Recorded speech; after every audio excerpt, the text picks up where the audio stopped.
Hey everyone, Jim Katsoulis here. Welcome to the podcast. And we're talking about feel better to lose weight, because oftentimes what people do to try and lose weight is to feel really bad. They feel bad about themselves, about their weight, what they've done to themselves, and they just feel bad in general. They feel discouraged, they feel lack of confidence, low self-esteem, all of these things. And they try and focus on these pains in order to motivate themselves to do the right things to lose weight. But what I've seen be way more effective is when you start to build around feeling good right from day one. Because believe it or not, you can feel good and want to change. It's possible. And not only is it more effective, but it's a more enjoyable path to walk, rather than trying to put the screws to yourself to force yourself to take action by feeling as bad as possible as you can. And so what ends up happening is a lot of people, they kind of make their feeling good about themselves conditional on losing weight. And this is almost like the conventional wisdom. But does that make sense? Right? If you started to feel more confidence, feel more attractive, feel more successful right now before you lost even a pound, if you felt those things, wouldn't that make it easier to eat right and live and do the things you need to do in order to lose the weight? Right? In most situations, I've seen that be way more effective than trying to feel really bad about yourself and hold those good feelings out, dangling like a carrot in front of you and you're chasing them. Why not feel those things now and use all those good feelings to help propel you towards the goal you want?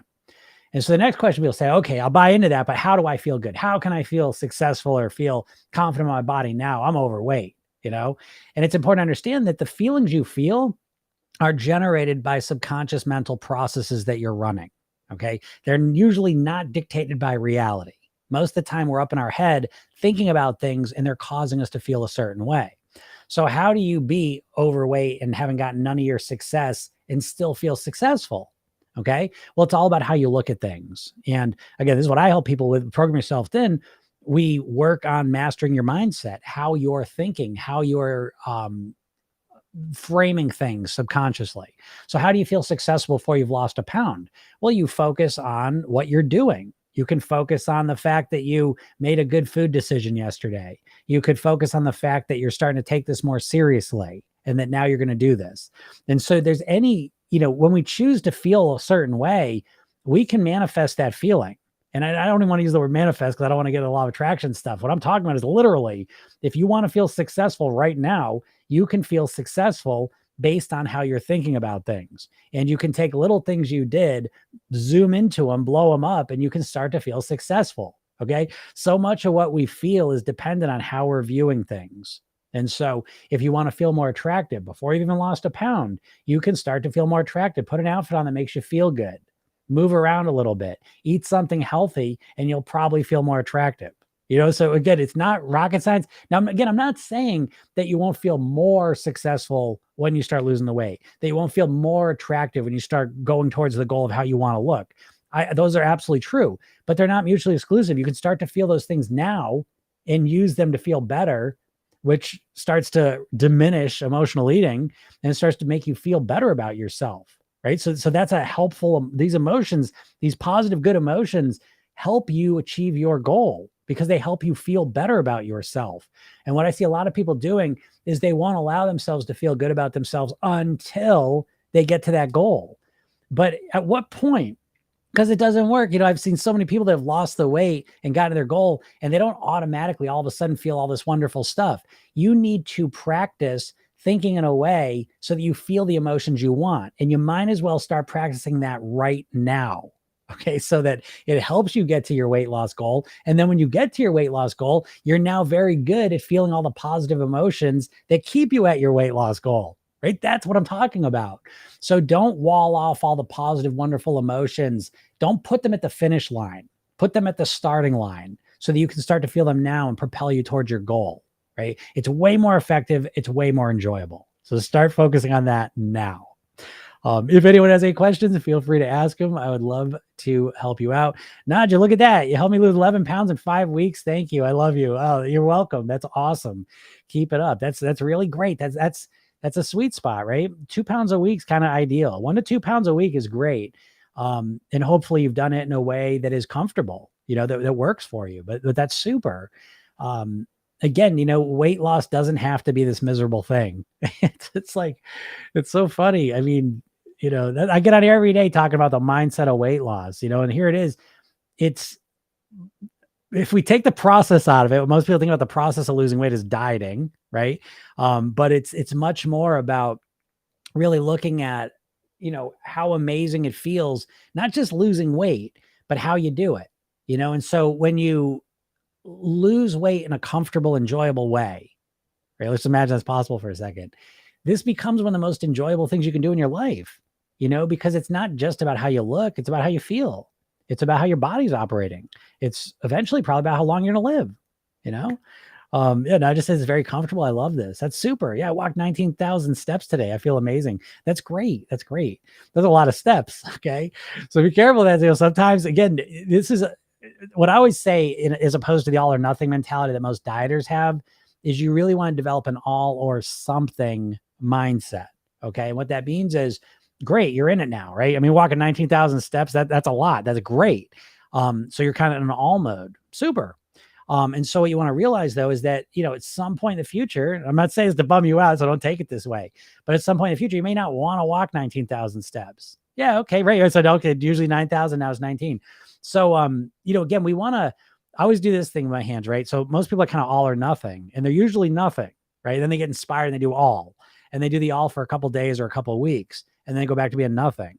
And so that's how they try and attempt weight loss. And it's very difficult to do that because you just keep flip-flopping between nothing and all, and usually you're nothing, right? Because there's time distortion that happens too. Because when we're all, a week feels like a month or a year even sometimes, depending on how people do it. And so we want to really optimize, and watch this. Instead of being all or nothing, we want to be all or something. So the focus is really not on being all. We're always going to be all sometimes. Sometimes we get super motivated. Life's working with us. Great. Be all. But what's really going to help you is when you raise the bottom, when you go from nothing to something. This could be 10, 20, 30, 50 pound weight loss right here. And it's kind of easy. You know what I mean? Like, you're not going crazy, not changing all you're eating, not doing everything. You're making sustainable changes that you can maintain even when life's kicking you in the gut, every day, and that's when things really start to transform, because again, you're changing your foundation. So all or something is the real key with that. That's so awesome. Great job, Nadia. Yep. Yeah, 10K a day is optimal for me. Yeah, that's super. I did that it's funny too, though. Like, it's fun stretching yourself. Last year, I had a real goal. And it took 2 years. I had a goal, like, I want to start moving more, and I focused on walking because I enjoy walking. It's pretty comfortable for me. And so, that first year, I wanted to get up to 10,000 steps, which was a challenge that first year, because I'm embarrassed to say it almost, but it was like, I could be around 2,500, 3,000 steps, which is not a lot of steps. I could sit in this chair a lot working. And, so I was like, okay, I'm going to do this. And yeah. So the first year I kind of got it, whatever. And then the next year, the averages went up even more. Yeah, now it's kind of just like the norm. So that's super. So again, and I don't know where you started with, but, and I know the 19 was probably an outlier, that maybe not something you're aiming at all the time. But again, in my mind, I always I'm focused on the bottom. So last year, like I said, I remember, I think it was October or September, I set a goal, like, I want to hit 10,000 steps every day. That was just a goal I set for myself. And I think I started that in the summer, and I finally got to it in like September, October. I forget which month I did it.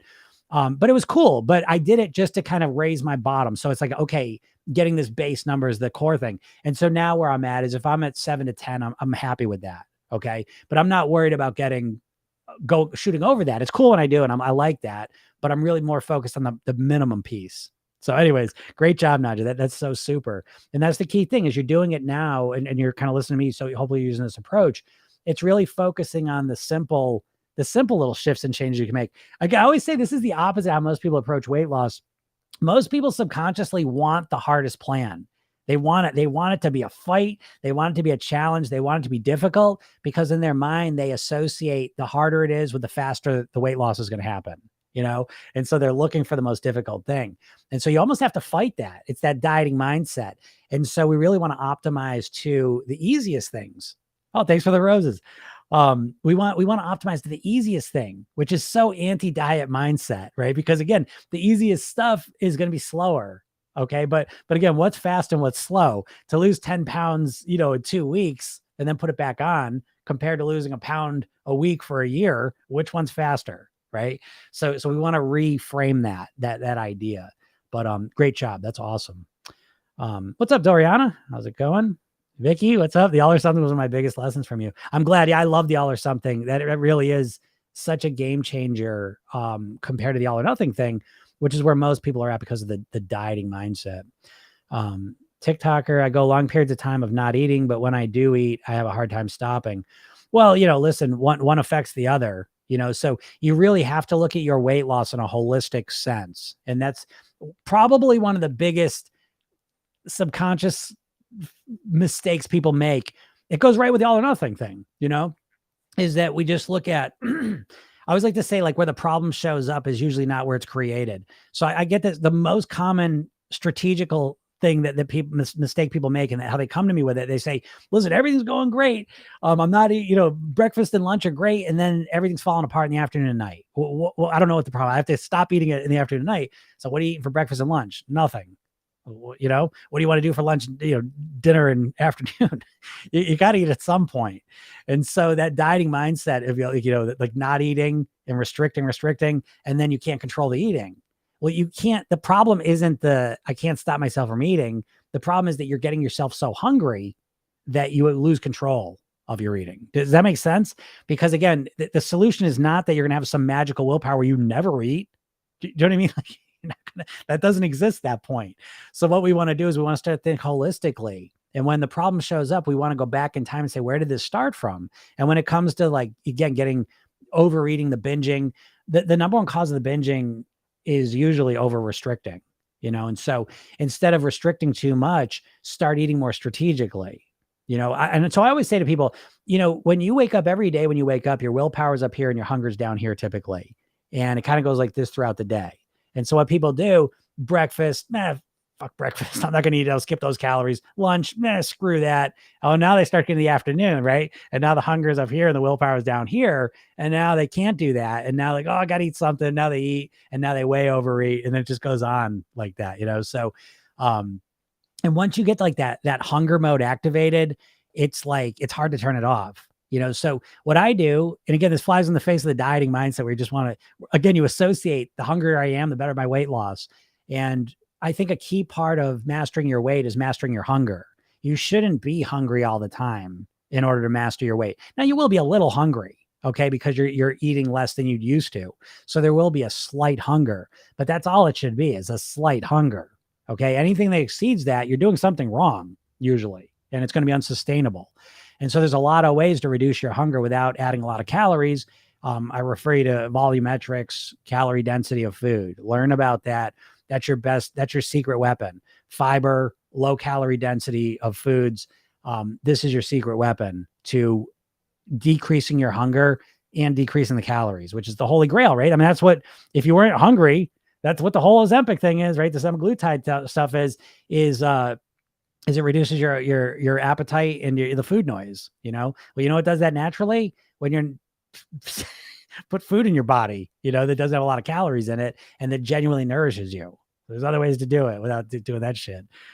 What's up, Doriana? I'm on week 5 of your program. I'm down 7 pounds. Thank you. It's the best program. Doriana, that's awesome. Thanks for those. What are those? Oh, balloons. All right. Little red, white, and balloons. Red, white, and blue balloons. That's cool. Doriana, that's great. I'm so proud of you. Very, very good. Very good. That's where we want to be. I mean, I think an ideal weight loss initially, you'd be in the 1 to 2 pounds range is a nice spot. But the first month, 2 months, if you don't lose much, it's not a big deal. Again, we really want to focus on what we're doing and is it comfortable? Because we're looking to change the foundation. And once we have a firm foundation, then we can tweak things to lose the weight. But again, all that requires that you have a long-term time frame. So the most important thing affecting your weight is your mindset. And one of the key factors of your mindset is the time frame that you're thinking in. And most dieters think in a very short time frame, which sets them up for a cascading series of failures mindset wise. And so as soon as we extend the time frame and you start looking at this as a process, a path that you're on for the rest of your life, it changes everything, and it's really helpful. But great job, Doriana. That's awesome. And I'm actually going to take a little screenshot of that because I love testimonials. Whoops. Oh, shit. I stick that. There we go. So great job with that. Let's see what's all this else saying. Yep. Yep. Yeah, that's awesome. So yeah, if you guys got any questions, I don't know. In the 4th of July, a weird week, right? In America here, anyways, it's a strange week. I certainly it's been an odd week for me. Oh, that's cool. Thanks. Like a little heart getting shot at. And I respect you, Dorian, because I know you're using the program, and I know that you were really passionate about getting it. So I'm glad that version's working out well for you. That makes me really happy. Like I said, I tested out a couple other people using that version of it, and so I know that it works really well. So that's super. But yeah, in America here, it's a weird week, and weird weeks are okay. But it's important, I think, that you frame them for what they are. So I can tell you, I'm in a weird week.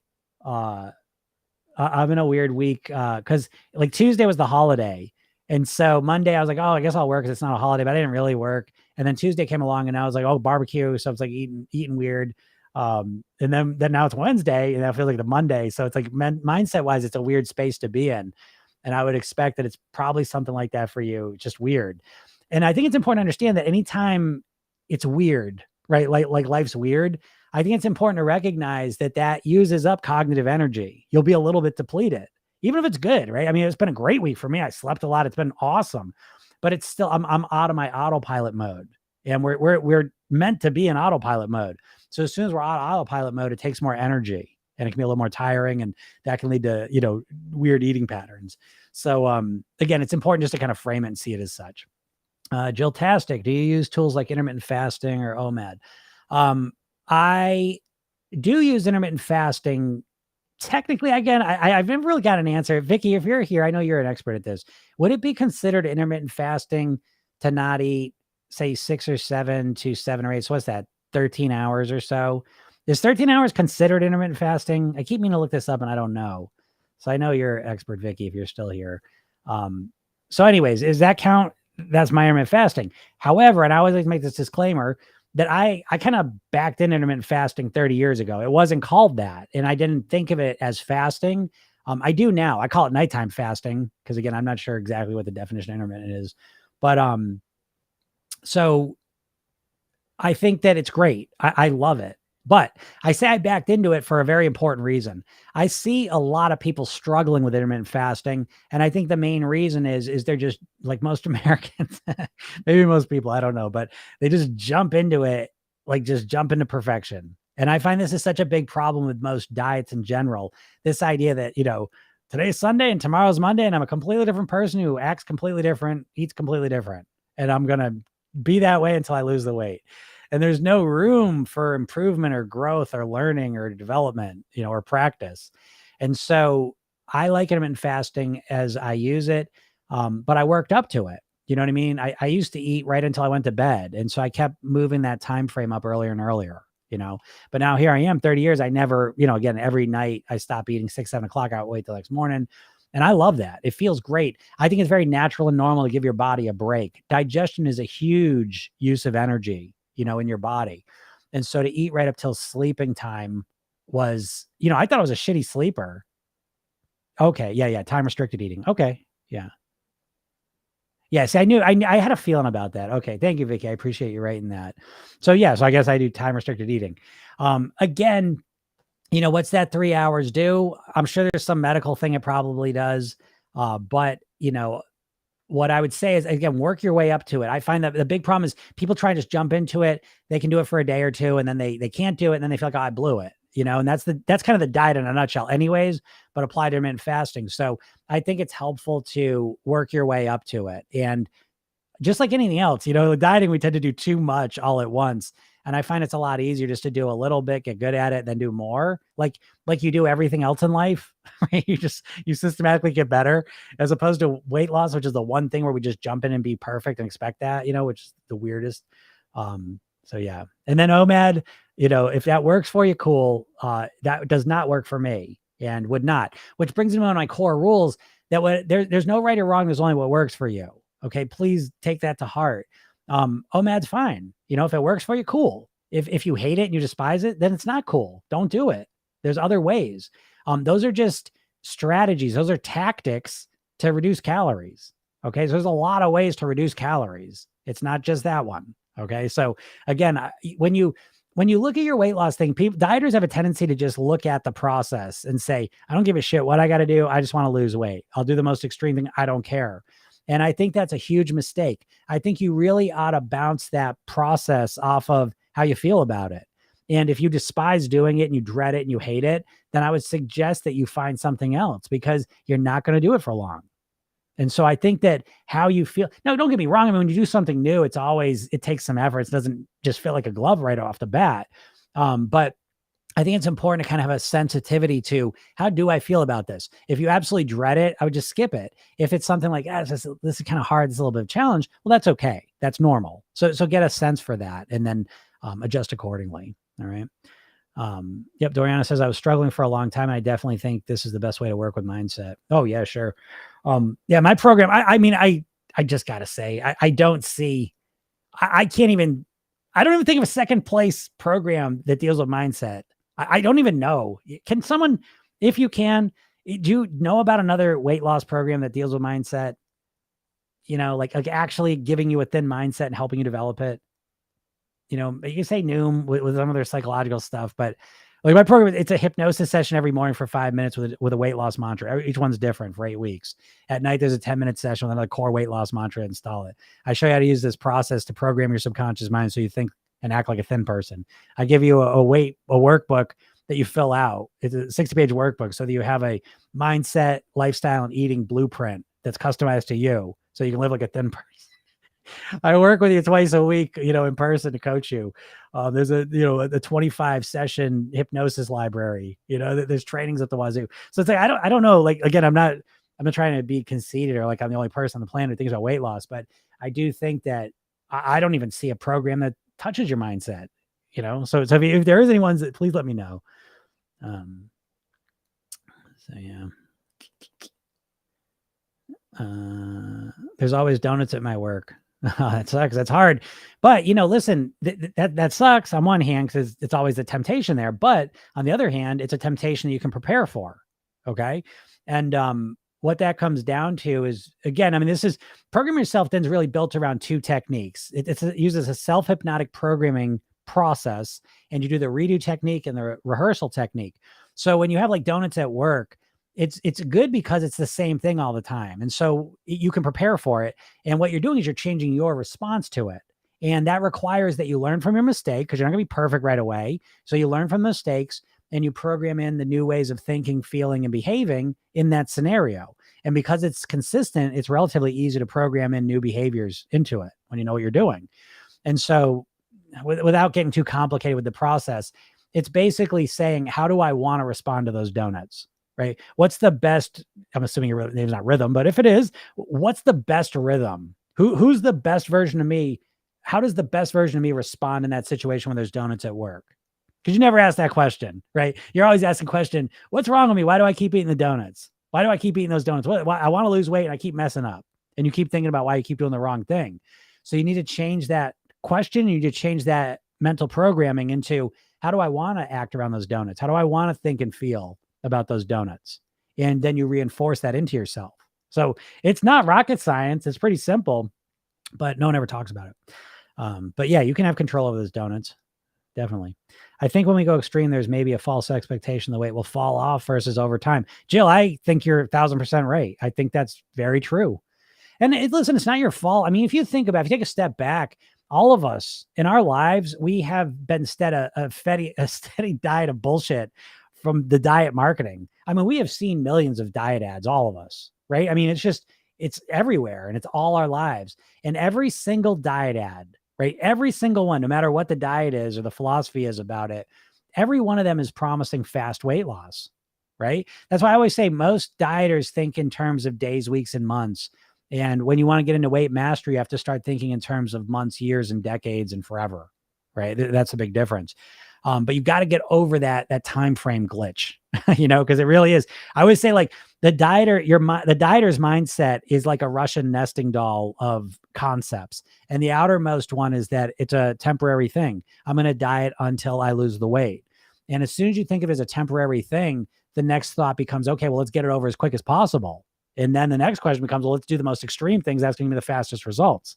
And so it becomes this whole process that leads you to failure, basically. But it starts with that outermost frame. And I asked that person, like, how long you want to keep the weight off for? How long you want to keep the weight off for? And I know everyone always says forever. Okay. So then you may want to start with maintenance instead of, and here's what I'll tell you. Instead of focusing and letting your goal be, I want to lose X amount of pounds, let it be, I want to weigh X amount of pounds. Don't let your goal be, I want to lose weight. Let it be, I want to live at my goal weight for the rest of my life on near autopilot. Is that not a more accurate and compelling goal? Just focusing on weight loss, you get what you get. You lose weight, you get down there, and then you don't know what to do because you never practice maintenance. You never practice thinking and living at your goal weight. You're always living as an overweight person, and then you lose the weight very consciously and intentionally, and then you go back on autopilot and your weight goes back up. And never in that scenario do you ever practice and get good at being a thin, healthy person. You never practice it. You practice losing weight, then you go into autopilot, put the weight back on and maintain your higher weight. Then you get very intentional, lose the weight, autopilot, back up. You see? So you have to reprogram your subconscious mind so that you think, feel, and act like a naturally thin person. It's a completely different process than dieting. So, and Hassan says how to switch from dieting to maintaining. Yeah. Make that switch as fast as you can because again, fuck the dieting. You got to stop thinking like a dieter. It's a temporary thing. You just want to lose the weight for a month. You tell me how long you want to lose the weight for, so if you tell me forever, because I can hear you, then you better start with your maintenance. What's the point? People always say, oh, what do you think about water fasting? Well, I think it's stupid. I think it's a great way to lose some weight and then feel disappointed and then create a very unhealthy relationship with your body and food. I think that's what it's great for. In terms of living at a lower weight, I think it's a horrible strategy. It's obviously short-term, right? And so why do anything short-term?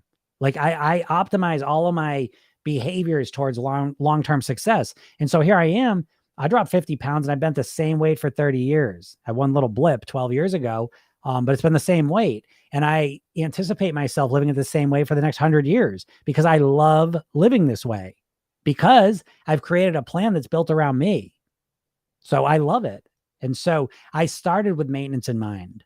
And most people focus on losing weight with extreme methods that they can't maintain. And yeah, so start with your maintenance now. That's what you shift from. And so how do you switch? You start asking the question, do I want to live this way forever? And if the answer is a hard no, then find something else.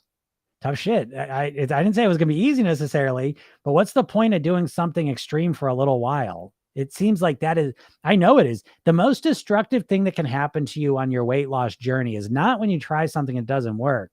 It's when you commit to something and it does work and then you put the weight back on. Most people can only handle a few of those before it just destroys them. And that's where most of my clients end up working with me is they find themselves constantly thinking about weight loss, but they're just stuck though, right? They're always thinking about it, but never actually making it happen. And a lot of that's because subconsciously you're protecting yourself. You now subconsciously link losing weight to failure. So now you're just stuck, And so the way to get out of that again is to reframe the goal from I want to lose weight to I want to live at my goal weight forever on near autopilot. Write that down and make that your goal that you focus on. And that is the maintenance. That is a maintenance plan. And that's how you make that shift. Live Your Light says, is the program a hypnosis program? It is not a hypnosis program. I would say, first off, Program Yourself Thin is a personal development program because I believe wanting to lose weight is not enough motivation. We can argue about it if you want. I'm happy to have that conversation. I think you need to take your weight loss and wrap it in personal development. And you need to make this a more meaningful process, not just of losing weight, but of becoming the best version of yourself possible. And one part of that is being at your goal weight. But there's a lot of other benefits. Your relationships are better. Your work improves. You feel better personally. All the things that are important, you get better as well. So we bring in a lot more motivation that way. So yes, I do there's hypnosis sessions that you listen to, and those supplement the core of the program, which is you learning how to program your own subconscious mind. And so I teach you a technique, a self-hypnotic programming. That's a process I came up with, self-hypnotic programming. And I teach you that technique. It takes a minute or two. You do it at night. And it's, again, those two techniques, the redo and the rehearsal technique. And you use those to program your own subconscious mind. And the reason why is this, is that just like that saying, right? Give a person a fish, feed him for a day, teach a person a fish, feed him for a lifetime. Same thing. I used to just do hypnosis with people, and it was okay results. They're kind of hit and miss. When I started teaching people how to do it themselves, that's when the results got consistently a lot better. So that's the core of it. That's the technique you use to install your new behaviors. But what are your behaviors? And that's the workbook, what you go through. Again, there's 3 pillars to weight mastery: mindset, lifestyle, eating. I like to make a pyramid shape. Mindset's at the bottom. It's the most important. Then lifestyle, then the eating. Most people just try and do the eating. It's like trying to build a house from the roof down. Doesn't work. And so we start with the mindset, work on the lifestyle, and then get to the eating. And you customize these strategies to you. Imagine that. Right. And so you go through that workbook. So again, it's a complete, comprehensive approach to mastering your weight. It certainly uses hypnosis as well, because it's very effective. But the hypnosis sessions are really a supplement to the process of using the self-hypnotic program on yourself and filling out the blueprints and having your own customized system that you're going to follow. So that's the whole thing. Yeah. Jill says the weight didn't come on overnight. Yeah, exactly. And people say that, but again, it's not your fault that you're so impatient. I mean, we're impatient by nature, and then that's encouraged through all the dieting marketing, so that you can't even, I always say to people, you can't even separate weight loss from dieting, most likely. That you just can't even think of a way. You never think of weight mastery. That you never use that phrase. No one does. I use it very intentionally, because weight loss is just a phase. The weight loss phase is going to take you a couple months, a couple years maybe, and then it's over. Then you want to live the rest of your life at that weight, right? So the weight loss phase is a tiny part of the process, and that's all you're fixated on. And you're doing crazy shit to make it happen. And then you get to the goal weight, the few times you do it, and then you're woefully unprepared to live at that weight. You are not practiced at that at all. You never practice living at your goal weight. That's why you're not at your goal weight, not even close to it, most likely, because you've never practiced it. You're a dieter mindset where you live overweight is the norm. And then you intentionally focus on things and you lose the weight. And then once you lose the weight, your brain just goes short circuits, because you're not used to living it. You have no neural wiring. You have no mindset to live at your goal weight. You know how to live overweight, and you know how to diet to lose the weight. And those are your 2 modes. True. Right? I know what I'm talking about. I've been doing this, you know what I mean? I'm not trying to sound like a conceited asshole, but I've done over 5,000 private weight. I've been doing this 20 years. I know how you think, right? Because your mindset's the number one thing affecting your weight. Doriana says, no way, no other program teaches about mindset, and I've done them all. Yeah. I know. That's why I know you want to get this program so bad, right? Because it really is. I mean, I'm out there in the world. I don't see anything that deals with your subconscious mind. And you're going to talk about mindset, you've got to talk about your subconscious mind, by the way. Okay. Understanding your conscious subconscious mind dynamic is absolutely crucial. Without understanding that, you have no clue what you're doing. I don't want to get too carried away, but I mean, listen, I'm just going to be honest with you all, because that's I pledge to be honest with you. And so sometimes the truth hurts. I'm sorry, but I'm not going to bullshit you here. This is way too important. You have no clue how to lose weight. You have no idea how to live at your goal weight. You've got a vague idea that I should eat better and do this thing, but you have no idea how to change your thinking, your feeling, and your behaviors. You know as little now about how to live at your goal weight as you did before you started your first diet. The diets never teach you how to change your mindset. They say, okay, here's what to do. And they give you a plan, and you're supposed to follow it. Well, how do you get yourself to follow it? You've got one tool and one tool only, and it's woefully inadequate and it doesn't work. What's that tool? Willpower. You try and force yourself to follow the plan, and it works for a little while, and then it doesn't work anymore. And that's what you keep doing. And until you learn how to reprogram your mindset to create the mindset of a thin, healthy person, you're most likely always going to be in this dynamic of being overweight, losing it for a little bit, going back to overweight, losing it for a little bit, going back to overweight. Now you're stuck here because you can't get yourself to lose it for a little bit. And that's where most people end up working with me, and it's all a mindset thing, But listen, I want to mention this real quick. If you aren't in my world and what I'm saying is kind of new to you, Or if you've been listening while you haven't done this yet, go to my bio and click that link and get your hypnosis session. It's a free hypnosis session. It's a kickstart session. It's a new thin me. And what it does is it helps you to clarify what your weight loss goal is. And it makes it bigger than just visually you're going to look better. It makes it way more compelling and visceral so you can connect to it, which makes it more inspiring and makes you more motivated naturally. If you've never experienced hypnosis or you've experienced kind of lackluster hypnosis, you really ought to test it out. It's a 10-minute session. You get nothing to lose here, completely free. And then once you sign up for it, I send you a training, 3 steps to master your weight. It's a half hour that will transform the way you think about your weight. So if you're even remotely serious about changing your weight, go get those things. And then I email you every day, positive, encouraging, coaching emails. Oh, thanks for the balloons. Oh, cool sticker fish. I love those guys. How can we lose weight when we binge, even if we don't restrict ourselves? Okay. Yeah. So that becomes, now listen, I did say over restricting tends to be one of the main causes of binging. Another one tends to be emotional stuff. There's intense emotions we don't want to deal with. So we use the binging cycle of binging and then feeling like shit about it. We get caught up in that and it helps keep us away from the shitty emotions we don't want to feel. Very common. That can be another one. And the other one is just a habit. When I eat a lot. Okay. And so how do you lose weight when we binge? Well, you got to stop binging. Okay. But you got to look at the binge as a behavior, and you need to recognize the binging behavior runs in patterns. Not all binges are the same. So your binging is very pattern oriented. It's not just happening all day. It's not just happening spontaneously at different times. It's very, very pattern oriented. And so you want to dissect the binges and you want to recognize, okay, I have my nighttime binging after work. I'm depleted, exhausted, and I binge there. And then there's binging on the weekend when I feel lonely. I'm just using these examples, but you want to start to dissect these binges and understand what's going on so that the more you understand about them, the more you can come up with a more elegant solution. And so again, I don't have time to go into all the details of that, but I'll just start off with start to understand when you're binging and what's going on, what's leading to it. And that awareness a lot of times will reveal the solutions. What do you think about 1,000 calories a day? It just depends. There really is in my world, there's no right or wrong with things. And so the core golden rule of program yourself thin is there's no right or wrong. There's only what works for you. Right. So if 1,000 calories works great for me, who gives a shit? If that's not you. And so if you have tried 1,000 calories 50 times and it never works, what I would think about is that you should do something else, because what I find a lot of times happens to people, I'm not saying this is you, but very common pattern is people will track their calories when they're motivated and focused, and they're not tracking their calories when they're off plan. And so people don't really have a good idea where they're typically at. Weight loss comes down to reducing your calorie intake. Okay. And so what we tend to do with diets is we way overcorrect.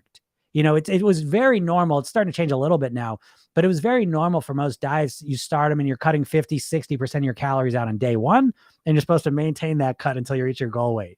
Well, bullshit. You know what I mean? Like 50, 60% of your calories cut is a huge shift, and it's very difficult to maintain that. But people don't work up to that. They just start there on day one and they can't do it for long. And then they say, I can't do it. Well, I'm broken. I have no willpower. I'm an overeater. I can't eat. I can't control my eating. But it's just a shitty strategy. Fucking goofy. It's like, I always say, it's like you want to learn to play the piano and you say, I'm going to learn to play the piano. I'm going to practice 8 hours a day. Okay. Maybe the first day and the second day you got crippled up fingers. You can't even practice. That's metaphorically what people do themselves with dieting. So what do I think about 1,000 calories a day? It depends on the context in which it's happening. And so it depends on what your situation of it is. And again, if you're close to it, it's cool, keep it up. If you try and do it and it's not working, switch it up. Okay. Find something that resonates with you. Vicky says there's an American TikToker who works with mindset, has a podcast too. Can't think of her name. Yeah. If you see her, let her know. Cause I love listening to other people. I always say, I'm a person. I would have loved to have just someone already had a system to deal with the mindset and help people lose weight. I would have loved to have just learned that and used it. You know what I mean? I'm on the path I'm on because I tried that, and don't get me wrong, there's a lot of good stuff out there that's applicable to weight loss, but there's very little weight loss specific mindset material. And so for me, it's been a path of discovery, of creation, what they say, the mother of invention is necessity, and so there needed to be this, because the main problem in my book of why people can't lose weight isn't that they don't know what to do. I have yet to meet a person who doesn't know enough about what they should and shouldn't eat to lose weight. The big problem is they can't get themselves to consistently eat that way because they have no knowledge or ability to influence their behavior, only because they haven't been taught it either. It's not rocket science. It's just that you literally have never been taught it. Why? Because that he thinks that these diets don't want you to lose weight. You know, all these big diets you know about are all owned by big food companies. Weight Watchers was owned by Heinz. Jenny Craig was owned by Nestle. Atkins Food Products was owned by the same company as Onions, Pretzels, and Cinnabon. Slim Fast was owned by the same company as Ben & Jerry's ice cream. You know, is it any mistake that they never give you the mindset piece, you know, and instead just tell you what to do? That doesn't work. So you need more to it. So anyways, yeah, if you let me know that if you ever find it, Vicky. What do you think about Bethany Frankel's book, Naturally Thin? Oh, I've not read that. I know she does a lot of that stuff. I'll check that out, actually. I'll write that down. Because again, I would like to see it. I know a little bit about Bethany Frankel. I used to watch that show a little bit in the early days.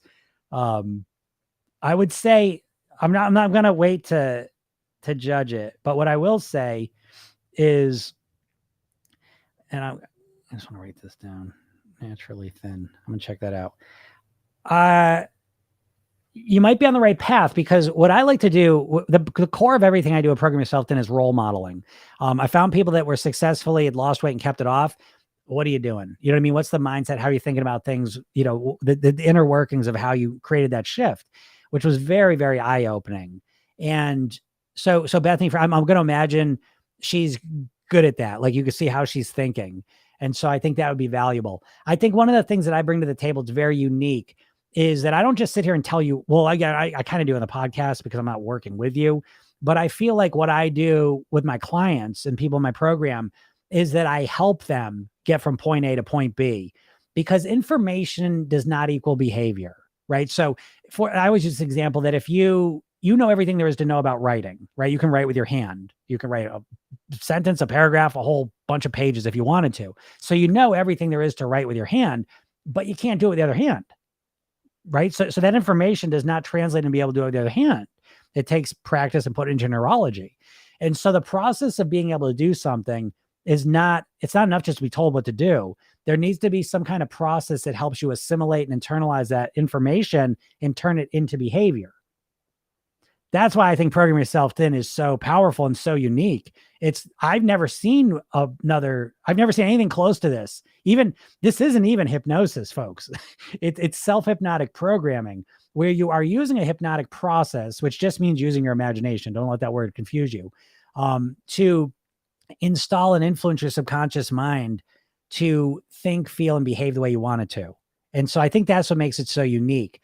I think most things out there are just telling you what to do, and that's usually not enough. But I will check out that book too. So I appreciate you telling me that. My nutritionist told me anything under 1,200 is too low. Yep. Yeah, I tend to think that too. So again, if I say that, who gives a shit? I want you to recognize yourself. If you go to 1,000 calories, do you feel obsessively hungry? Meaning you're thinking about food all the time. You're thinking about how hungry you are all the time. That's probably not a good place to be. You want to be in a place where you might feel a little bit hungry. That's okay. But you don't want it to be this obsessive focused thing. And I know it. I used to be a raw foodist, and I felt okay physically. I felt pretty good physically, but mentally and emotionally, I was absolutely obsessed with food. And so, you know, it finally dawned on me, this isn't a healthy place to be. This isn't sustainable. And that realization was very important for me, you know, to really build a really solid foundation under me, because now I'm not hungry at all. You know, now I've habituated to the lower calories, and I love how I feel, and I'm not hungry. So it's easy for me to maintain it. Okay. May I count calories? Yeah, you can count calories. I listen, again, there's no right or wrong. There's whatever works for you. I don't like counting calories. You know, I like to make my eating as automatic as possible. I don't want to be thinking about it. So I like to structure eating so I don't have to think about food or what I'm doing, and I can just live at my goal weight. That's the goal. But I do like counting calories as a calibration tool. Count your calories for a week just to see what you thought what the calories were, what they actually are, what you thought you were consuming, what are you actually consuming. I think that awareness can help you be more strategic in how you're manipulating the calories to get to the weight you want to be at. Okay. But if you love counting calories, just do it. Great. If you hate counting calories, I think it's good to do it for a week or so just to calibrate, and then move to more intuitive, ways of doing it. Can we order the workbook? No, I don't just sell the workbook. It would be useless to you to just give you the workbook. I know this. I've tested it. So I do have a version of the program that doesn't have coaching that's more affordable, but I think you need the workbook. You need to know what to do. You need to be able to program yourself so you start doing the things in the workbook. And I think you need to have a support system. I think having me as a coach is the ideal support system. I understand financial realities. So the next best thing is to have my hypnosis program. Let me explain, right? So again, there's so much psychology in my program. My program is delivered through the phone, right? Because I know the hardest part of change is remembering to change, right? Because we live our lives on autopilot. So as soon as you order the program, tomorrow you're going to wake up. And when you wake up, there's going to be a message from me. You're going to tap on that message and it's going to bring you to that day's 5-minute hypnosis session. So every morning for the next 8 weeks, you're going to listen to a 5-minute hypnosis session with a weight loss mantra in it. So you're going to calm down, you're going to relax, you're going to connect to your body, quiet your mind, relax your emotions, and you're going to get this positive programming. That alone is going to change the way that you think and act and eat throughout the day. Then at night, you're going to get another reminder to program yourself with a self-hypnotic technique. And there's a 10-minute sleep hypnosis session. And there's 2 of them. One of them has a count out. You can listen to it earlier in the night, then go about your night. Or the other one has no count out and you can listen to it right as you go to sleep. Help you go to sleep and you get a core weight loss mantra. So that you need all those things, in my opinion. The workbook in and of itself, it won't work the way it's designed to. So, but you can get that without the coaching. It's more affordable for people. I understand. I strongly support you get the coaching. I mean, being able to work with me is, it's literally priceless. And right now it's the best deal you'll ever get to be able to work with me through that offer. So, okay, I'll take that if you want to get in the program. Chuck says not to rev, listen to you. Other than me, I appreciate that. Kathleen says very true. Mindset's everything. It really is everything. More important than your hormones, all of it, your genetics, all of it. Your system absolutely works. It's genius. Thank you, Chuck. I appreciate that. It gets to be a habit, the eating binging. Yeah. The eating binging is. I just made a video on this. Listen, eat like when there's food in front of you, and you stop eating is unnatural. Like you know what I mean? Like where our body, our evolved bodies and brains want us to keep eating, right? Because we evolved in a food scarce environment, so that anytime there's a thing called spontaneous voracity or opportunistic voracity. And so like we could be totally full and then we come across more food and we have the ability to get hungry again so we can keep eating it. Because again, food scarce environment, the more you can consume when there's calories around, the higher your chance of survival, literally survival. So now you've got all that biology and neurology that wants you to eat, but now we're in a food abundant environment. Oh shit. Right. That's what we're dealing with. So it's like an evolutionary step to be thin and healthy at this point. This is why 75% of the population is overweight or obese. It wasn't like that 40, 50 years ago. You know what I mean? Like this is a new thing because there's such a food abundance. And don't get me wrong. I mean, it is processed food designed to get us overeat on top of it, but it's also we're designed to overeat, so it's a habit built on top of a biological, neurological foundation, and so you absolutely can train yourself though. You know what I mean? You get your beautiful prefrontal cortex. You can take control of your behaviors, your thinking, your identity, all of these things. And so it's a very powerful tool, but you have to learn how to use it. It's an evolutionary step. How do you program your subconscious mind to do what you want it to do? You don't know.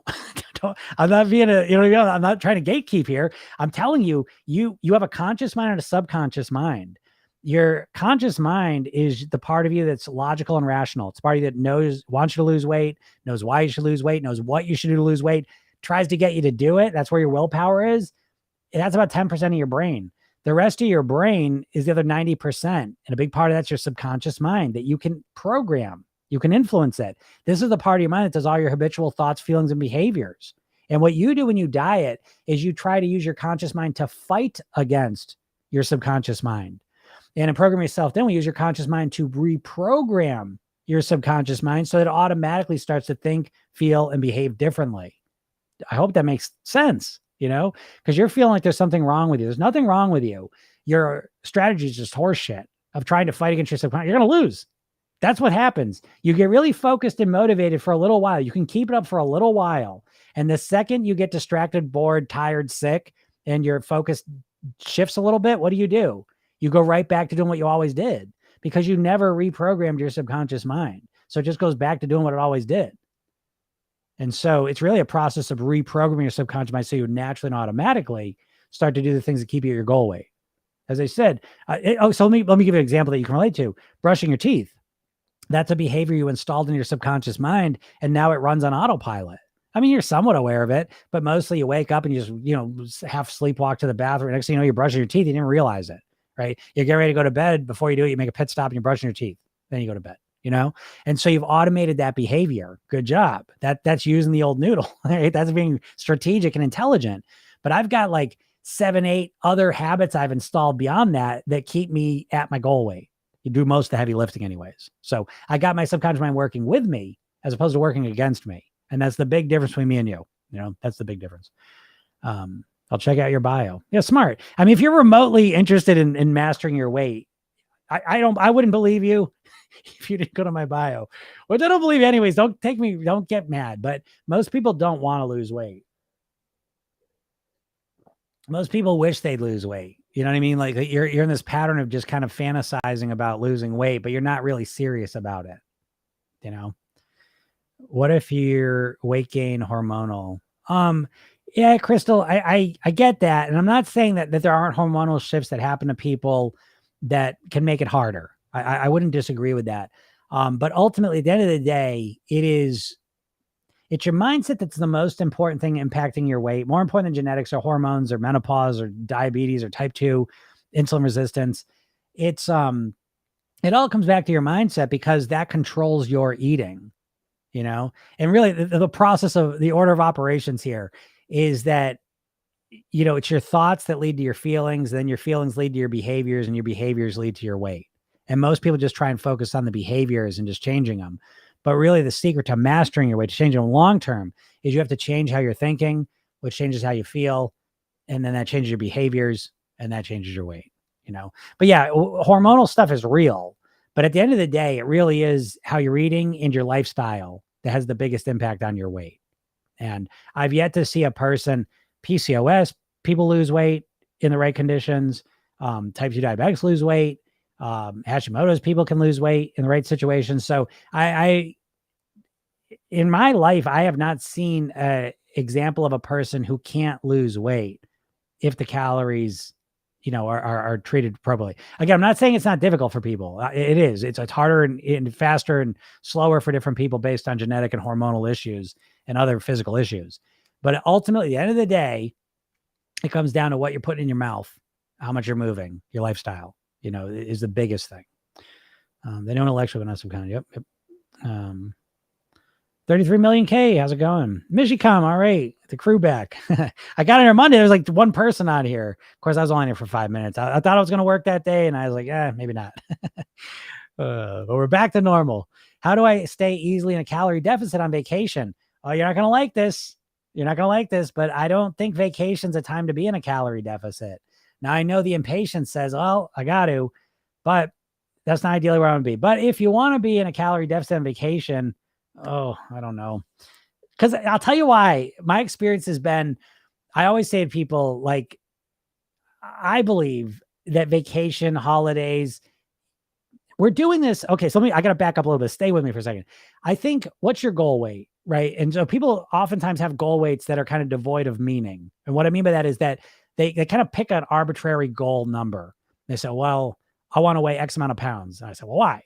Well, that's what I weighed when I was 18. That's what I weighed when I got married. That's what I weighed when I lost weight on Weight Watchers. Okay. But why do you want to weigh that now? Well, that's what I weighed, right? So there's not a lot of meaning there.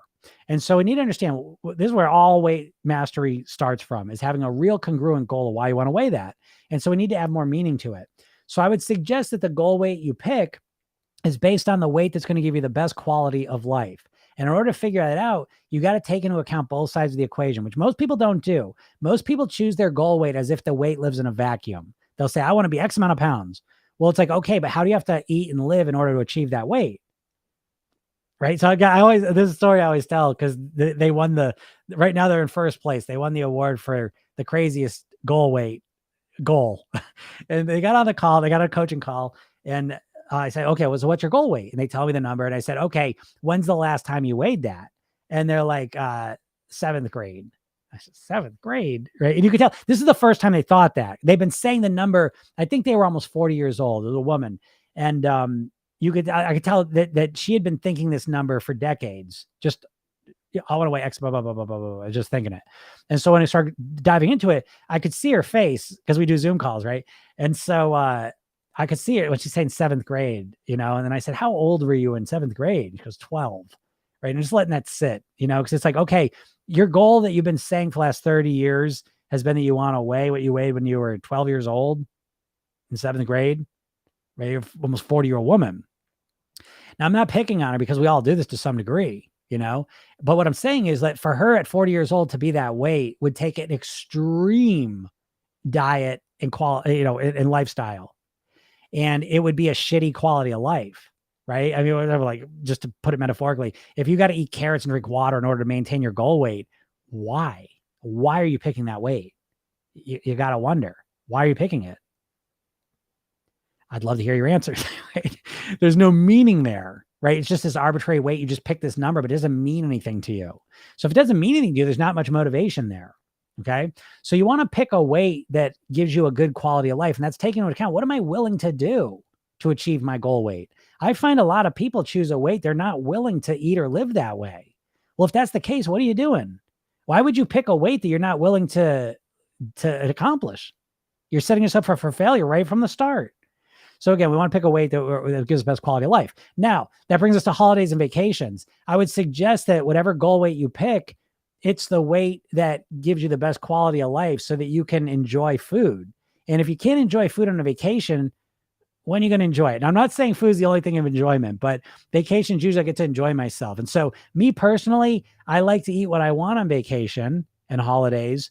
And I use that pleasure to help me eat clean the rest of the time. Now, this is just a big picture view of my weekly strategy, which the eating strategy is 5 days of pleasure, or 5 days of clean eating, 2 days of pleasure eating. That's how I structure each week. And those 2 days of pleasure eating are the main way that I'm able to eat clean the other 5 days of the week. Right. And if we zoom out a little bit, my holiday eating, my vacation eating is what I use to motivate myself to eat well the other weeks of the year. So that when I get to that vacation, when I get to that holiday, I can truly enjoy myself. Now, that's not me going absolutely wild and eating everything in sight because I get to practice pleasure eating every week. I've gotten good at pleasure eating. And what pleasure eating means to me is not just eating everything in sight. It's finding out where is the sweet spot where I can get the most pleasure out of eating that. Eating myself silly is not the most pleasure. That's a lot of pleasure followed by a lot of pain. So I found the sweet spot is when I eat what I want and I enjoy it and I eat it, somewhat moderately, but I get to eat it and I enjoy it guilt-free. That's a sweet spot for me. Anyways. So yeah, how do I easily stay in a calorie deficit on vacation? I don't think you can. Vacation mode for me, I can't tell you the number of times I'm like, okay, I'm going to eat well on vacation. I'm going to eat the same way. I get in my vacation mode, right? Because you're a different person on vacation than you are at home. And all of a sudden vacation mode, and I'm just nowhere near eating the same way. And I don't think you should, but that's up to you to decide. What I have found though, is that because I get clients that say, screw you, Jim, I'm going to still stay on my plan on vacation. I'm going to eat the same way. And they do it, and then they get back, and now they're pissed off that they feel like they wasted their vacation, and now they eat like shit when they get back. I don't know. It doesn't have to be that way, but that's a common pattern I've seen. So anyways, how do you usually stay on a calorie deficit on vacation? I don't know the answer to that. I guess stay really focused on your goal, maybe. That might be it. Overeat, not control my diet. I also think being positive with yourself helps too. So glad I found you on here. Yeah, Kathleen, I agree with that. Being positive with yourself is so, so helpful. Yeah. What is your recommendation for how to start? I love that question because this right away kind of points out a different path than the diets, because the diets, what are you doing, right? Think about it. You're starting day one being 100% perfect, right? It's that all or nothing mindset. So the first day you start, I'm going to be 100% perfect. 100%. It's funny to say it out loud, isn't it? Like you expect to be 100% perfect, but you do, don't you? Because anything less than 100% feels like catastrophic failure, right? So it's all a mindset. So what's the alternative, right? So the first step, before I tell you what it is, it's a different mindset. It's a different time frame. Diets are really short-term thinking. How much weight can I lose this week? How much weight did I lose last 2 weeks? And if you haven't lost much, you're probably not going to keep going. So right off the bat, with weight mastery, we're not focused. Who gives a shit how much weight you lose this month? Really? I want to know how much weight you're going to lose over the next year. Where are you going to be next year at this time? That's what I'm concerned with. And so let's set you up for long-term success. So how do you do that? Right. So theoretically, the concept is the 1% better each day. That's the goal. Right? Instead of tomorrow comes on be 100% better. No, tomorrow we're going to be 1% better. Okay. That's manageable. I can deal with that. And I buy into that idea. Right. So how do you make that practical? Well, what I would suggest is you choose your worst eating habit. What is your worst eating habit that shows up multiple times a week? For most people, it's eating at night, overeating at dinner, snacking during the afternoon, right? It's in that ballpark, some of those. And so it's identifying what is your worst eating habit. And then it's going to work on that. Not, I'm going to stop doing that. How about you understand it? What's leading to that? Why am I overeating at night? I'm emotionally drained. I'm absolutely exhausted. And that's how I recover and reward myself. Okay, great. We start to understand it. The more we understand it, the more we can strategize to fix it. But boy, what a difference between using strategy to change how you eat and your weight and just using willpower. I can't even, again, go watch that training. It's free. Go to my bio, get your hypnosis session, listen to it, watch the training I give you, because it's a completely different paradigm of dealing with your weight. Again, it's weight mastery as opposed to weight loss, and they're worlds apart, but it's built to be practical. That's always my favorite compliment people pay me, my clients, is this is the most practical approach to mastering your weight, because I'm in the field. I'm one of the few. I don't know. You tell me who works with someone to help them lose weight consistently. I'm not a nutritionist or dietitian, which I respect them. It's fine. But that is not that helpful in losing weight. Like, don't get me wrong. I mean, knowing what to do in a very clear way, that's okay. But it's a tiny fraction of the puzzle.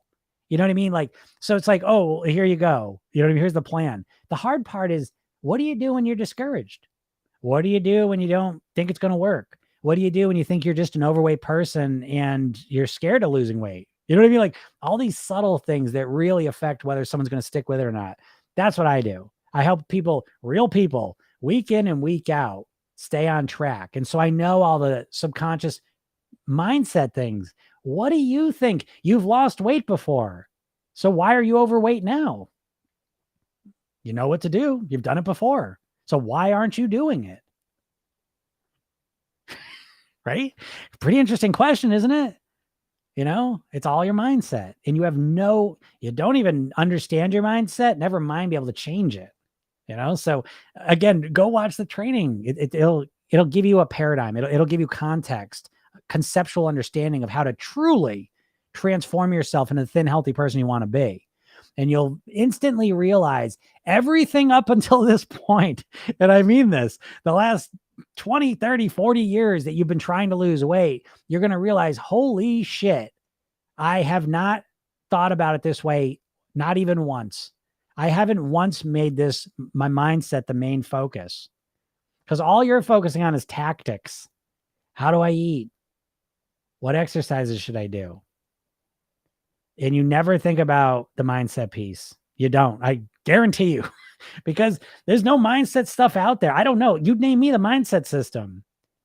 And just teaching you psychological factoids, Noom, you know what I mean? That to me, great. When you're motivated, those are great. What do you do when you're not motivated? What do you do when you're not motivated to get yourself motivated? Do you have any strategy at all? I have not seen a strategy out there. You know, it's rare, you know, and people just giving you bullshit like factoids about what you could do is different than knowing what to do consistently to maintain your motivation, your focus, and your excitement. So yeah, anyways, recommendation to start with your worst habit. Keep it simple. I've never looked at goal weight like that. Thank you. I need to be realistic and reset my goals. Yeah, that's awesome. I love hearing that. That's so great. Listen, I reset my goals, right? I've been doing this personally for 30 years. 12 years ago was the blip in my weight where it was kind of a confluence of things all at once, right? My son was born. He wasn't a great sleeper, so I was kind of tired from that. We moved into a new house. We redid the whole thing. I'm running my business. So I was exhausted. That's what that means. And so I put almost 25 pounds on, you know, in like 6 months. And what I did though, is I raised my goal weight. I dropped 15 of it, but I raised my goal weight by 10 pounds because in that situation in life, I looked at it and I said, okay, for me to get back to that original goal weight is going to take a lot more effort than I'm willing to put in right now. I don't give a shit. I'd rather carry the extra 10 pounds around for now. Because I just don't have the focus or the energy to do that right now. So I raised my goal weight. Who gives a shit? You got to stop. I'll tell you, you know what? Everyone gets my program. Most people that get my program are overthinkers. I think you got to be an overthinker. For my program to work for you, I think you need to be thinking all the time, because what I do, that's a superpower, but you don't know how to use it. You got the supercomputer, but you're running shitty programs. And so what I do is I put good programs into that supercomputer, so you start getting super results. And so when you're overthinking, though, that usually goes hand in hand with being a perfectionist. And that perfectionist shit is the kiss of death when it comes to weight loss for a number of reasons. One being that a lot of people just, oh, that's the weight I got to be. And they just pick that, and they're not even willing to live that. They're not even close. If you're 40 pounds away from that weight that you've been saying for the last 20 years, please shift your weight, at least half it. Split your goal in half, at least, because that number means failure to you now. If you've been saying the same goal weight for the last 40 years, it's subconsciously, it's associated with failure. That's why you can't get motivated anymore, because you've been saying the same number for so long and not achieving it, that now it's just shorthand for I'm not going to do it. And that's why it's not, you're nowhere near inspiration when you keep saying that same number. Okay. So change it up. Don't feel afraid to cut it in half, right? Because again, you don't want to do that because you want to think of instant weight loss. Everything's instant. If it's not instant, you're not into it. You've got to change that. So you can break your weight loss goal up into phases. It's I don't know. Anyways, but great job. Just add caramel. That's super. Yeah. Reframe your weight loss so that it feels more motivating and doable. You want that. I love the term weight mastery. Yeah, me too. Right. I love weight mastery because it's like, it's a path around. I was thinking this the other day. One of the real things I lucked out, and I've been very lucky. I mean, the universe smiled down on me. There was about a month. It was literally about a month in my life. I was a mess. I was binge drinking. I was 50 pounds heavier. I was just lost in so many ways. And I took a semester off from college, and it was like, there was literally like a month at that time. I was exposed to neurolinguistic programming, hypnosis, Tony Robbins, guitar, martial arts, meditation, yoga, all of these things within like a month. And it was just like a miracle, but the part that was about me, I grabbed onto it. I saw an opportunity and I grabbed onto it both hands, and it was transformative. And part of that process that was so helpful, and a lot of this was the yoga, the guitar, the martial arts, is that those things are paths of mastery, right? Meaning that you're not going to master it in a year. You never master it. You're never done. There's no finish line. And so the paradigm of those things is that it's lifelong, right? You just stick with it forever, and you just keep getting better and better and better and better and better and better and better and better. And I love that idea because it stands in stark contrast to the weight loss thing, where again, this is a lot of diet stuff, but there's this phony, fake, arbitrary finish line of weight loss. And it's one of the most destructive mindsets that you can have, because I'm sitting here I tell this to obese clients I work with. I say, listen, we're in the same boat because tomorrow we each wake up in the morning and we got to go about our day. And so, yeah, I'm starting mine at my goal weight and you're starting yours overweight, but it all comes down to what we're going to do tomorrow. And I know tomorrow, I know what I'm going to eat and what I'm going to do. And it's that behavior pattern that's going to keep me at my goal weight. And if I woke up tomorrow obese, I would do the same thing and I would start losing weight. It's all about a path of mastery. And mastery to me is comforting because it's not about instant results. There is no finish line. And so the concept of mastery embedded within it is, to me, a sense of peacefulness and patience. There's no rush. What's the rush? What's the rush? Who gives a shit? It's not a sprint. You subconsciously think of weight loss as a sprint. You think of it as a short-term thing, like literally a sprint. And in a sprint, if you trip just the littlest bit, you've lost the race. The only thing you can win a sprint with is perfection. And that is how you're internalizing weight loss. You're thinking of it as a sprint, and any little mistake you make feels catastrophic, which it is in a short-term time frame. To me, I'm on a never-ending marathon. It never ends. I'm going to be doing this till my last breath. And I love that. It's because it's never-ending opportunity for improvement, progress, personal development, growth, evolution. I love it. And I'm thankful for it. But you can see the difference. I'm not conditional. I have bad days all the time. I eat like shit. I make the wrong food choices. I overeat. I screw up all the time. And it doesn't matter because I got my time frame's this long. It's never ending. So I just readjust, get back on track, learn from it. I don't have this feeling of I let myself down. I fell off the wagon. I'm never off the wagon. Do you understand? Never. I'm always on the wagon. I'm not always perfect, but I'm always learning, always getting better. That mindset, can you imagine? Do you see what I'm saying? Like, I hope that makes sense. It's the mindset is the whole thing. You know, where's your training videos? The training video you can get for free. Go to my bio. You can go to programyourselfthin.com. Okay. You can learn about the program, but on there, there's a link to get a free hypnosis session. That's what you want. Get that. And when you sign in for that, it takes a couple minutes to process it. And in the meantime, I send you to a training, 3 steps to master your weight, that you want to watch that. Okay. And if you're on TikTok right now, you go to my bio, click that link, and it'll bring you right to the page. Just opt in. That's how you get the hypnosis session. It'll bring you right to it. You could be watching it in the next few minutes. Watch it. Okay. It's like, cause here I'm bouncing all over the place, but in that it's a systemized, I lay it out for you. You know what I mean? So it'll make more sense conceptually, and, it'll be helpful. You know, if you're serious about mastering your weight, I mean, what are you doing? I hope listening to me here again, I try to be as honest as I can, because I'm not, I know, you know this, I'm not trying to be rude or make you feel bad. I'm trying to point out that the reason you've been floundering with your weight it has almost nothing to do with your personal characteristics of like your willpower or how addicted to food you are, or how much you love sweets or any of this stuff. And it all comes down to your mindset. And you've never learned how to influence your mindset. All you're doing is you're using the same mindset you got, and you're trying to just follow plans. You know what I mean? But it's like you get the same foundation. It doesn't matter what fucking diet you do. You can go get surgery. I've worked with people that get their stomach made to be this big, and they lose the weight and then they put it back on. You know what I mean? Like, there's no shortcuts to losing weight. There's changing your mindset. In my book, you know what I mean? You buy into that or you don't, that's fine. But so anyway, so watching that training will reframe this process for you. And I think, I'm not saying it's the easiest thing in the world. I mean, it's a path of mastery. So there is effort, there is ups and downs, there is all that stuff. But here's where it changes.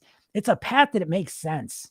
I like to equate it to like college. You know, it's like when you go to college, like, what an investment, right? I mean, it's like one of the biggest investments you make, certainly at that age and probably in life, in terms of how much money it costs, how much effort it takes, how much time it takes, right? But you do it knowing you're like, okay, in 4 years, I will have this outcome. And you know, along the way, it's going to be hard, a lot of work. I'm going to feel discouraged. I'm going to be feeling like I don't know what to do. But you're investing in the professors, the environment, the structures to get you to that place where you want to be. And that's what Program Yourself Thin is, you know? But what you're doing with the weight loss is you keep looking for shortcuts. You just keep looking for shortcuts. And it just doesn't work. You're spending all your money energetically, all your energy money. You're investing all your energy into shortcuts. And I think the secret is to invest it into just walking the path of mastery, learning it, understanding it, coming up with the right strategies that work for you, and then perfecting and optimizing those. That's the plan. And that's a plan that makes sense. The dieting doesn't make sense. Right? You think about this. You think about losing weight 24 hours a day. You're obsessed. It's the number one thought you have is you think about losing weight the most. That's the most you think about, the thing you think about most. And yet you're not doing anything to make it happen. How much weight you lost last month? This year, how much weight have you lost? How much weight you lost full year, right? So since January, how much weight have you lost? Since last year at this time, how much weight have you lost? It's probably very little. What the fuck? How can this be? How can it be? You know? And so it's like, at some point you got to realize that what you're doing is not working and start walking another path. And one that makes sense. How can you be sitting here decades and decades and decades of obsessing on your weight and trying all the diets and weight loss methods and being no further along in understanding how to master your weight? Realizing, holy shit, this guy I just stumbled upon on TikTok is saying shit I've never even once thought of in all my decades of trying to lose weight. What the fuck have I been doing? Now, it's not your fault, because it's the diet industry is huge. It's a billion, tens and tens of billions of dollars a year industry. And so they are conditioning you with that, you know? And so it's a trap. But I mean, it doesn't make sense. Think about this. What is your plan, man? What are you going to do? Is your plan that you're going to wake up one Monday and just eat totally different? Is that the plan you're relying on? Because there's a lot at stake here. Because the way you're eating and living, do you believe that the way you accumulate the years of how you eat and live accumulated, do you think they're going to affect your lifespan? How long you're going to be on this planet for? How long you're going to be here living, breathing, being with the people you love? Do you think it has an effect on that? Do you think the way that you're habitually eating and living over the years is going to impact your quality of life, the relationships you have, the wealth that you create, the happiness that you enjoy? Do you think it impacts that? Okay. So if you do, we're talking about really serious shit here. Okay. Is your plan to live as long as you can, to have the best quality of life you possibly can? Is your plan that you're going to wake up one Monday and just start following a plan perfectly? Is that your plan? What the fuck? Come on, man. Why would that? What kind of plan is that? Is that a plan or is that just wishful thinking? That's not for me to answer, but I mean, it's for you to look at and reflect on, because isn't that what a diet is at this point? How many diets have you tried? Why would some Monday in the future be different than the Mondays in the past if nothing else changes? Well, a new plan. Oh, okay. This plan says just to eat carbs these 3 hours and then eat protein this hour. And I got it. I got the plan now. Do you know what I mean? How many times can they shuffle around the deck and give you the same bullshit? And you think that's what's going to be the magic secret? Do you really think that's it?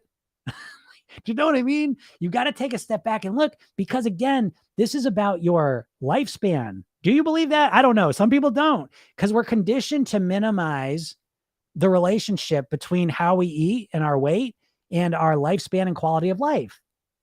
Because there's a lot of money being made off you being overweight, unhealthy, and unhappy. There's a lot of money being made off of selling you this shitty food and you overeating it, selling you diet products and programs, and then treating your medical symptoms with medicines.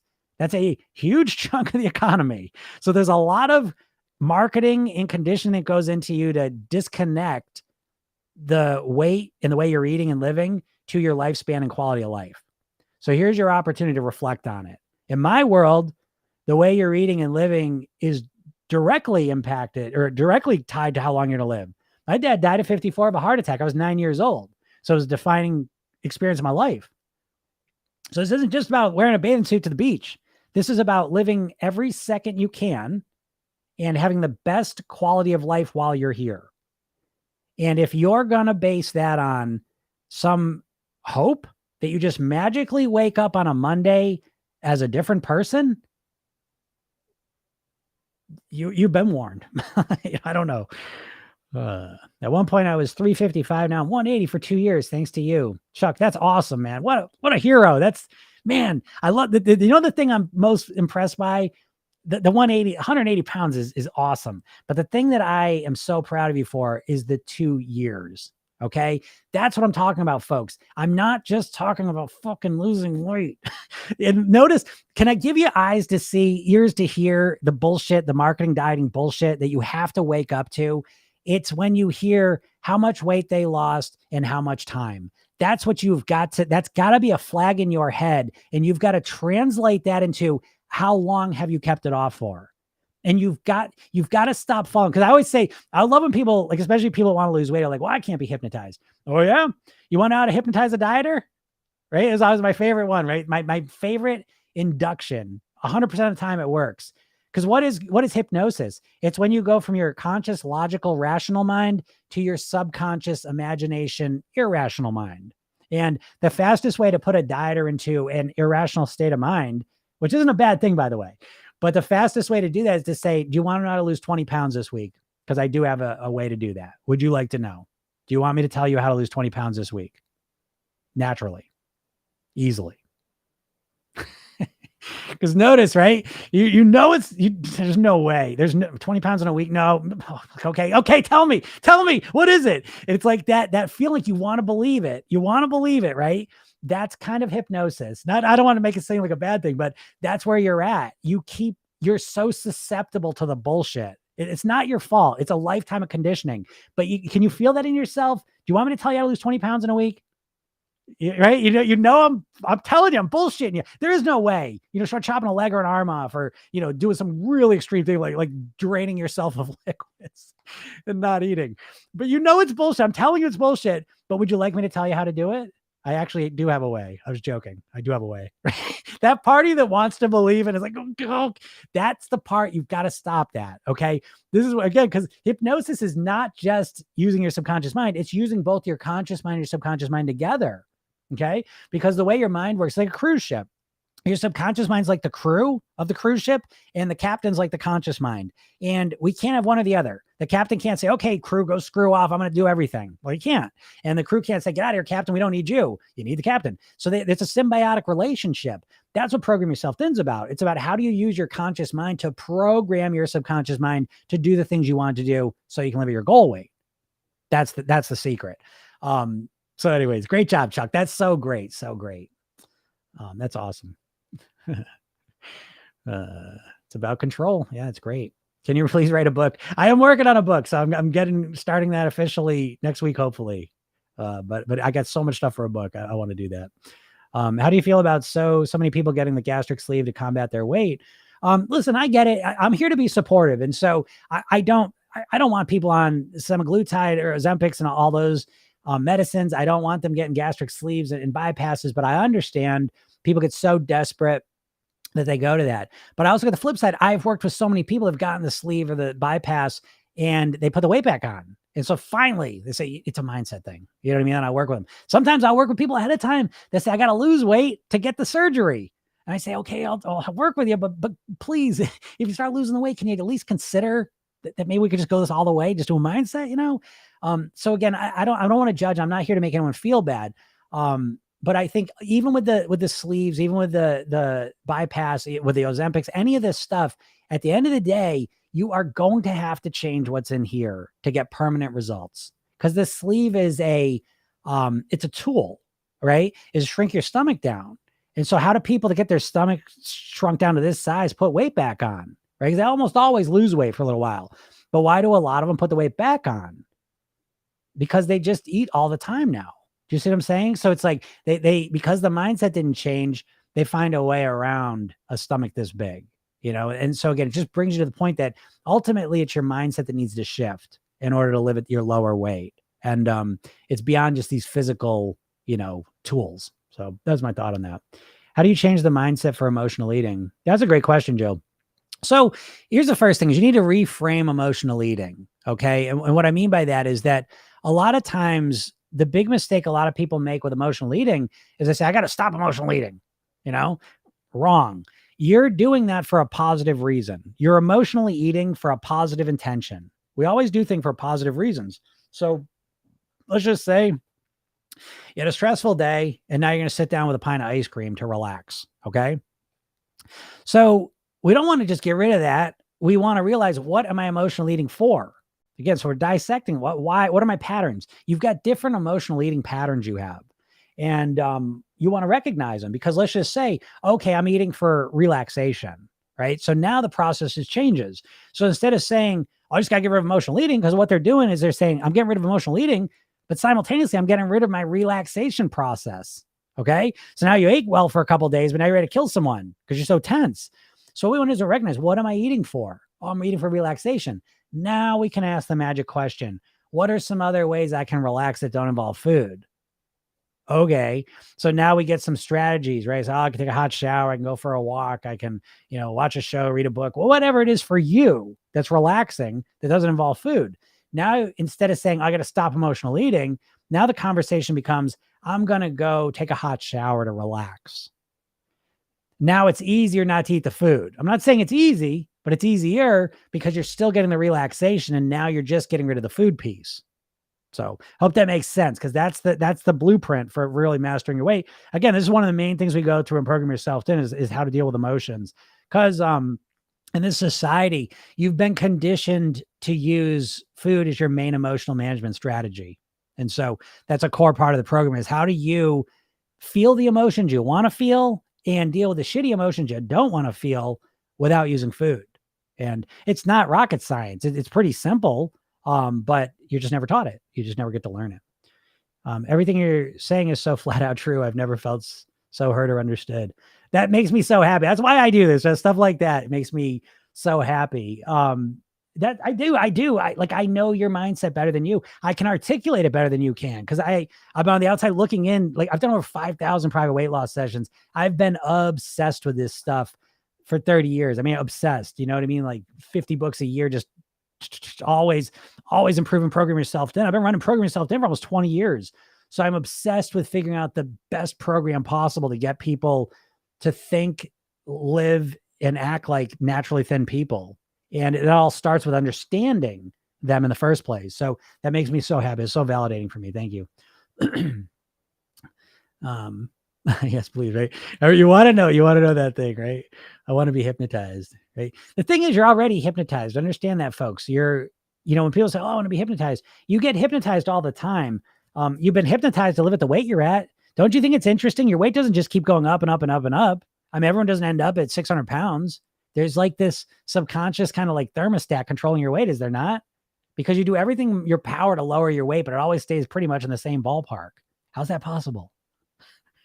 How is that possible? You ever thought about that? I mean, he thinks it's because you're subconsciously programmed to be at this weight, and so I need to change it. Make me hate food. You don't want to hate food, by the way, you want to love food, but you want to love your body, as well. But I will say, I guess there is a bit, I do hate certain food stuff. Like I hate processed foods, cause I think about processed foods like you think about cigarettes, and so I recognize how they can be enjoyable and addictive, but then there's my logical brain that says they're just like cigarettes and they're trying to kill me and they don't give a shit what it does to me. They just want to make money. And that's a nice foundation to clarify what you want to put in your body and what you don't. But that is a sense of hypnosis. You woke me up when you said lose 20 this week. LOL. Right? Of course. That's what I'm saying, right? That's what I'm trying to tell you. Like I did that to you and I told you I'm bullshitting you. These diets are doing the same thing. They're constantly conditioning you and keeping you in a state of hypnosis where you think about weight loss in very short-term ways. You're stuck mindset wise. That's your primary sticking point to why you can't live at your goal weight. I can't make it any clearer.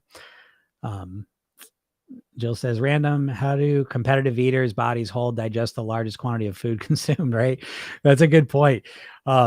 That is a good question. I don't know how, but our stomachs can really stretch. There's, we do have a capacity to eat a lot of food. Again, it's an evolutionary thing, supported survival. So yeah. I love the emotional eating. Yeah. Isn't that good? I mean, it's like, this is what I'm saying. I mean, it's not rocket science, but you never think of it either. You know what I mean? And that's my world is really 30 years professionally, 30 years personally, 20 years professionally of what are the concepts, the explanations, the techniques, strategies that make someone thin and healthy for good, and there start to be patterns to it, and it's not rocket science, but it all starts with the mindset piece. What's the next step when you don't believe you emotionally eat? Oh, okay. Well, yeah, I guess that's a good question. When you don't believe you emotionally eat, maybe you don't emotionally eat, you might just eat out of habit, overeat. You might eat really fast and that's causing you to overeat. I will tell you this, you don't emotionally eat. Let's let that go. You do eat very pattern oriented. We listen, us humans, I don't know, this is always news to some people. This is just the foundational knowledge for me is that we're designed psychologically, our whole makeup, all of us, there's not anyone outside of this. We're all designed to be on autopilot. We're not designed to be like these conscious robots who just consciously make the decision each moment. We're meant to just, we do what we did. We just accumulate behaviors, patterns, what do they call it? They call it like heuristics, where it's like we have these, oh, if this happens, we just do this, so we kind of just, we create all these shorthand guides in life. And so that we can save energy. Your brain is organized. The organizing principle of your brain is to conserve energy. Again, evolution. And so we just do what we did, and we want to conserve as much energy as possible. So the more automated we are, the more autopilot we are. It's estimated we make over 200 food decisions a day. So when someone goes on a diet, what happens when you go on a diet is you're trying to consciously micromanage something that's automated. And what ends up happening is, it's like, imagine you woke up tomorrow and you said, I'm going to breathe consciously. Every breath I take, I'm going to do it consciously. Yeah. How would that go? You literally couldn't do it. You die. If you relied on it, you'd literally die. You're not built that way. And that's what you're trying to do when you're eating. You're trying to take something that's meant to be automated, and you're trying to consciously do it. And that consciously doing it is using your prefrontal cortex, where your willpower is. And what you probably don't realize, because people tend to think of willpower as like this non-physical thing that's like this never-ending abundant source of willpower. And it's not true. Your willpower is just like a muscle, and it gets depleted. The more you use it, the more you intentionally do things, the quicker you zap it, and then you don't have it. And then you go into what? Automated behavior, which describes most diets. So, yeah. So anyways, your eating is pattern oriented. And so maybe it's not emotionally driven, but it's very pattern oriented. You're overeating in a habitual way. And so that's the step, is to realize, where is my eating right on target for where I want to be? And where am I consuming too many calories? And recognizing that and then starting there. Vicky says, I absolutely hate cigarettes. Smoking killed my mom. Yeah. I hate cigarettes too. And I hate them just as a concept, which, by the way, if you hate cigarettes, folks, you might want to take a thought about where your food's coming from, because guess what? There's a lot of the food companies are owned by cigarette companies. Do you know, like, Nabisco and RJ Reynolds literally merged as the same company? Do you know that the parent company of Kraft is Philip Morris? The cigarette companies in the 70s saw the writing on the wall in terms of linking cigarettes and lung cancer. And so they divested from cigarettes into the food companies, and so they brought the same bullshit, making the most addictive products possible and use the most aggressive marketing. And that's where we're at today. And it's a big component of the obesity epidemic. Are there any packaged foods like low carb bread that you recommend as a crutch? Low carb bread. I don't like packaged foods as a rule, not to say I never eat them. But I'll tell you, in bread wise, I eat Ezekiel bread. I would suggest less than the carbs is the form they're taking, so I'm not against you reducing your carbs. But I would say most people that are really focused on carbs, a lot of times I have found, are kind of penny wise, pound foolish, and they won't eat the carbs from fruit or vegetable, but they'll eat, carbs in other ways, tremendous amounts. So, packaged foods. Yeah. I mean, the more natural is the better. I like Ezekiel bread as a bread. And then again, the less packaging foods, the better. I'll just give you that one. So if we're designed in a certain way, what does it say? Yeah. So if we're designed in a certain way, how do we all end up in this funk? Yeah. Because we evolved this way in a food scarce environment. It's the environment that's changed, not us. Understand that. The obesity rates don't double in 50 years because our genetics changed. It changed because the environment transformed so dramatically. They call it I always mess up this word, but obesogenic environment. And that's what's happened more than us changing. And so that's how we end up in the funk. Same, because what's happening, just so you know, I think this is helpful to know. Why does the experience of eating a cookie so different than the experience of eating a carrot? Right. And I know what you're thinking, it's because the cookie tastes good, right? Why does the cookie taste good? That's the important question. Does it taste good? Because think about that. It's helpful to know this. The cookie doesn't taste good. What happens is when you eat the cookie, your brain releases all sorts of dopamine, which makes you want to do stuff. And so the next time you're feeling kind of bored or whatever, you're looking for something enjoyable and you think about a cookie, your brain starts releasing a little bit of dopamine and says, we can have a lot more if you eat that cookie. Okay. The carrot, not so much. Why does our brain release lots of dopamine when we eat a cookie? Because there's a lot of calories in it. Okay. So we've evolved to want to eat calories. When we're calories in front of us, we release lots of dopamine because we want to eat as much calories as we can. Because again, in a food scarce environment, you don't know when you're getting more calories. You ever notice this? This is why you feel like when you're eating food, there's this irrational belief in the background saying, I better finish this because I don't know when I'm going to get to eat again. Doesn't make sense in our environment now, but it's there. Well, that's why, so again, it really is about, you have to evolve. It's literally, it's an evolution. You have to evolve to learning how to eat differently in this environment, but you've got to take it on because how about this? You have no biological mechanism within you that wants you to lose weight. This is why wanting to lose weight is not enough motivation. It's not. You need to have more motivation. There's not one single part of your body or brain that wants you to lose weight. Every part of your body and brain want you to put weight on because it associates that with survival and longevity. So, hope that makes sense. What do you think about eating in the evening? I don't like eating in the evening. That's me. So it's up to you. Again, it all comes down to how much calories you're consuming a day. That's the core baseline. Now, but how you consume those calories is going to dictate how many calories you're able to eat, right? So if I eat, 2,000 calories of fruits and vegetables, it's still 2,000 calories. As if I eat 2,000 calories of cookies, same thing. It's 2,000 calories, right? And if I used to eat 3,000 calories and I'm eating 2,000 calories of cookies, I'm going to lose weight. Okay. But to start eating 2,000 calorie cookies, it's very difficult not to eat 3,000 calories of cookies. Okay. So what we eat is important. Eating in the evening, I will say this though, because that was my habit. The first one I really changed to master the weight. What I will say about this is, so it comes down to calories, but the evening eating has a long-term consequence, meaning a lot of times, like if you eat right up until bed, digestion's a huge user of energy. And so all of a sudden you're laying in bed, ready to go to sleep, rest, recover. And it's like your body's running a marathon, to digest the food. And so when I used to do this, I used to be the shittiest sleeper. I was like, I'm a shitty sleeper. I'd sweat, I'd toss and turn all night. I didn't sleep good. And what ended up happening is I stopped eating at night. Next thing I was sleeping better. Okay. So when you're digesting, your core body temperature goes up.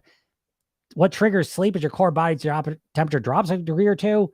So that prevents good sleep. So now you wake up tired, and now the next day, good luck eating well. Because when you're tired, your body craves food, unhealthy food, and you have less ability to stop yourself. So I would go to work. I would look to extend the amount of time I don't eat before bed. It's going to help you sleep better, and that's going to help you consume less calories during the day or the end evening. Thanks. Thanks, Jill. I wish all content was this interesting. I appreciate you saying that. That's great. Yeah. How often you go on live, or is it random? It's not that random. I'm usually on here in the afternoons, Monday through Friday, usually in the ballpark of like 1 to 3, somewhere in that range usually. But if you don't see it, because I got to get out of here now. Hey, what's up, Miss Independent? I got a podcast, Program Yourself Thin, which are these lives. I record them and put them up as a podcast, and you can listen to them on all the podcast platforms. YouTube, my YouTube channel is Jim Katsoulis. I put these up as videos on there. And then obviously my TikTok channel, you can see that and get that stuff. And then go to my website. It's programyourselfthin.com. Or you can press the link in my bio and click that link and go get your hypnosis session. You kind of enter into my world through email, because I send people on my email list a lot of cool stuff. Right. It's all free too. I do have a program. You can get involved with that, if you're really serious. But I'll help you even for free. Again, this is a mission of mine. So I like to help people. I'm trying to go to bed earlier and get more sleep. Yeah. Great job, Metal Girl. That's so helpful. How many hours before bed you eat? I usually stop eating 6, 7. I usually go to bed now at 10 o'clock. I used to go to bed like 1, 2 in the morning. So I guess it alternated between 4 and 6 hours, but again, it's relative, notice how it feels, but really work to get an hour minimum. 2 hours is nice. 3 hours feels great, and I think your sleep will get better and all the rest of it, but you can work up to it. Again, it doesn't have to happen all at once. So great job. Yeah. What time did you stop eating? Yeah. Like I just said. Yeah. Cool. Yeah, Mom on TikTok. The emails are great. They really are great. They're so good. With the toot my own horn. From 2 to 10 hours. Wow. How did you change that? Yeah. Good question, Metal Girl. The sleep thing, I don't have time to get into that. I'd love to talk about that. Sleeping is such a subconscious thing, like when you go to bed and all that. So again, have patience with yourself. It doesn't have to change. I changed my bedtime going to bed earlier by like an hour, and it took me like a year or two. But sorry to bum you out, but it just takes a while to establish new bedtimes for me anyways, consistently. And yeah, eating before bed. Again, I mean, like, I don't know, if you can get 3-4 hours before bed, I think is a sweet spot. I like that, because then you're going to sleep ideally for 8 hours. And so there you go. Now you haven't eaten for 12, 13 hours. I think that feels good for me, and so again, you got to figure out how it works for you. Sarah, that's a good question. I'd love to answer that. How to reduce bloating? Eat less salt, eat more fruits and vegetables. That's kind of the quick answer, but I got to get out of here. All right, everyone. Thank you so much. I appreciate you all. Go to my bio, get that hypnosis session, watch that training I put up there for you. And yeah, I'll see you all soon. Thank you so much, everyone. Bye.